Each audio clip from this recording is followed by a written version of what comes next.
What was it? Well, very physical. I can't really say too much because I was off a wee bit of it, but I know from speaking to Kieran and all those lads as well, just even checking the GPS units after the match too, the distance covered and things as well. It was massive, and a lot of sore bodies after it, and you seen it on the pitch yourself, the amount of boys that were cramping, not even ourselves, but Kerry as well. So every ounce of energy needed, and that's what it's about. You have to go out, and the same is going to be needed the next day too. Does it feel that you've set a mark now, and does it feel there's a bit more in you still? What was the sense coming off that? It looked like you were getting better, as the game went on. Do you think that things are still gelling? I definitely do think this team's still we've been about a long time, but I suppose under the new management and everything, you're still, as you say, finding those kind of times the gel and everything. But no, I think there's still more in us, and we need more in us too for the next day too as well against Mayo. But it's been a gradual kind of build up, but we probably know that's not going to do against Mayo as well. We kicked a lot of ball away, we missed a good few, and Kerry broke through us a few times, and maybe on another day it was just fine margins again as well. We went 5 points up, and we could have done better at controlling the game, but we got there, and that's the main thing. Are you playing a bit differently this year under the new management? Is there any slight tweaks? Or I don't think I am, but maybe I'm not sure. I just I kind of try and cover every blade of grass I can, on whatever pitch it is, but it's even better when you're in Croke Park trying to cover the blade of grass. So you could find me in the half back line, half forward line, corner forward, corner back. I think just enjoy that, and I suppose that's the versatility that I have and that you need, but I don't think it's changed too much. They've just given me probably a bit more of a licence, and they get forward and defence, and I just try and do my bit for the team. There's a lot of players performing a very similar role to what you do. Kieran McGeary, Conor Myler, Michael O'Neill, to an extent Frank Burns as well. 4 or 5 of you, that same type of player. Do you confuse each other, or do you know exactly where you're going to be in the... No, I don't think. I think we work in a tangent. A lot of those boys have been playing well for a number of years, so we know our own games, we know our strengths and different things. So a lot of similar players, but at the same time, one could you could find yourself in half forward, and next time you could be in half back. So, and we trust each other. We trust each other to know that, right, if you're in half forward, well, I'm going to stay down here in half back, and you can stay there and maybe press for a kick out or something like that. So, it comes from that trust and playing with each other a long time too as well. How wary are you of the sim billings and how crucial they can be in a game, even going into the final, to make sure that doesn't happen again?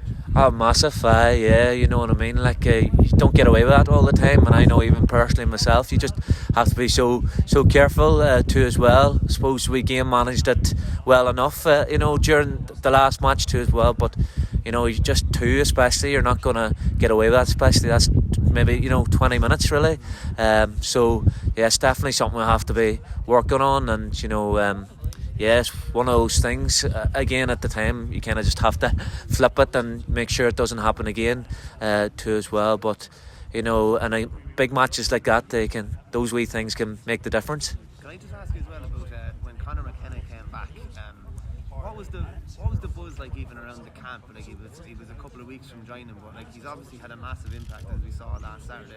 What were your initial memories of that when you heard that he was coming back? Just it's great to have him back. I was just buzzing too as well, because I knew him a bit. I'd trained him a few times international rules, and kind of always looked at him he's over there in Australia, and felt. But at the end of the day, he was a Tyrone kind of man and Tyrone guy, and he had played against him. And I remember playing a challenge game against him. He came over to English, and it was in the rain, and for our own clubs. And I was thinking to myself, I'd love to have him back for Tyrone and all. And as you say, he came back then. So I was a massive lift to the team, and you see him, and you see boys like Dara Canavan and all, and so many boys there, a couple of younger boys coming in. It really, it's massive, and he's a great athlete, and you can learn different things from him, even in training, different things there too as well. Even he's younger than myself, but you're always learning, and what he learnt over there with a professional game in Australia. How difficult is it coming up against a team like Mayo, where you might have played against some of the guys that often in the past, they might know how fast the guy is and strong he is, what he runs like. A lot of these Mayo players are only there the last 2 years, some of the new guys. Is that a challenge, not exactly having that back experience? Yes and no. Like, it's certainly, definitely, like, you know, a lot of new blood has been brought into the Mayo team too as well. We've played against them a few times, I suppose, down the league last year, so we're, you know, familiar enough with the boys. We've seen them on TV, but you know, we know that they're a very athletic bunch. You know, you can see their fitness levels, and even in the last match against Dublin as well, and some of the boys they brought off the bench too as well. Your younger fellas like Heslin there, and you know, different boys like that, and Tommy Conroy really coming good. So they're in serious nick, but I'd like to think we're in good nick too as well. But no, we're just going to have to be well ready for them, and I suppose we're back in the training pitch now and getting ready for it. You do your homework, and that's the most important thing. The two teams are very similar in a lot of ways. The way they play their football, and it's fast and furious for the most part. I mean, do you think will that make it easier to get matchups right, or will it make it more tricky for you, or how will that play out, do you think? I'm not sure now, but you're right there. Like, you know, there'll be a big focus on turnovers and, you know, keeping the ball and ball retention and things like that, because I think both teams live on turnovers and, you know, that atmosphere, and especially the crowds, both of the crowds feeding off that there too as well. But again, like anything else, I'm sure, you know, matchups on the day, and sometimes they go out the window, especially in All-Ireland final day too as well. So no, there'll be a big focus on that, and I suppose that'll be up the management team, and they'll, you know, have the players, and I'm sure it'll be the same with Mayo. So it's just everyone in the team, like, making sure they do their job. And I did I watched the Dublin game. Yeah, I mean, what did you make of Mayo that day? Thought like it was awesome now, the second half and the fight back. I suppose watched the first half, and I knew, like, I thought they were well in the game. They were kicking a lot of wides, and just bad shot selection. Probably could have made a few marks too as well, but I felt, maybe, I suppose a lot of people would have felt that maybe this is it now, they're done again, but never ruled Mayo out. Like, they just kept fighting back, and you know, there's just so many standout moments, a bit like our game too, but Jeremy O'Connor sticking that foot out too as well. They just don't know when they're beaten, and you know, they're really just in their press on Dublin's kick out and pressing even for the last 45, and you know, in the extra time you're just really impressed by just their power, you know, and their running power and everything too as well, and you know, it's completely dismantled the Dubs then, like, and that's no mean feat, as we know, like. How does the change of management help you, Niall, just when you're a player? Like, is it just refresh you, or how does it affect you?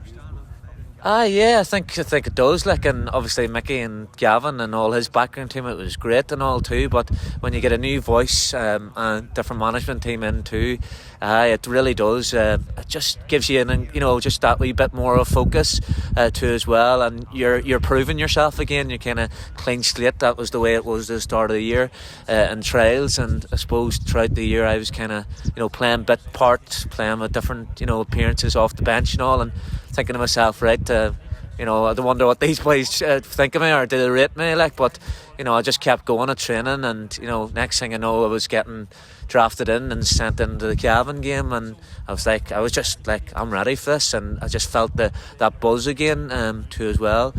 So yeah, it's been great, just that extra buzz, and there's been like that bit of kind of probably more professionalism to the setup, and that's not on the last setup, but every corner has been got at, and just lucky, like, privileged to be in the position. We've got everything we want. You didn't start a game during the league. Now, did you feel at times that the management maybe didn't like you as a player, or didn't see a role for you, that you had to change the way you play, or change your attitude, or change your approach? I think you're always doubting yourself. I think that comes with player, but then I'd always have great self-belief in myself. I know what I can do, I know what I can bring to the team too as well. But I suppose I was thinking this is going to be a short year. Am I going to get a chance here at all? Really, I knew I was getting game time, and then I was thinking to myself, there's boys not even getting game time too as well. So it really was just a job being patient and waiting for my chance, and lucky enough I came along, and here we are. And again, going at the All-Ireland final, I know we'll be going back to training, and there'll be boys pushing for places in the 26 in the team, so there's no certainty at the minute, and I'm just trying to do my best at training again, just to impress, because especially with Brian and Fergal, that's what they're looking out for. If you enjoyed this piece of content, please follow us on YouTube by hitting the subscribe button in the bottom right hand corner of the page, which helps the channel grow. And if you want audio podcasts, go to patreon.com/ourgame.